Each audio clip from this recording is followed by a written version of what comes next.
So we've got the peg measure. No, you're going to pour. I'm just going to direct. Add 15 ml more. So that's 75. No, perfect. 75 ml.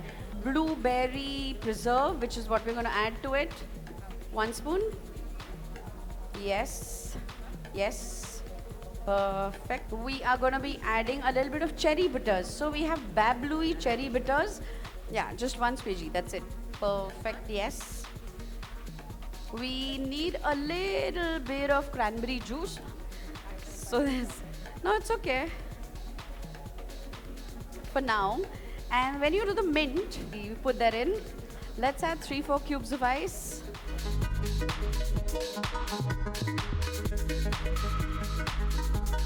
So that's a tin and that's a glass. You can just get a glass from various brands. Perfect. Done. Oh wow, that's a beautiful color. Some ice.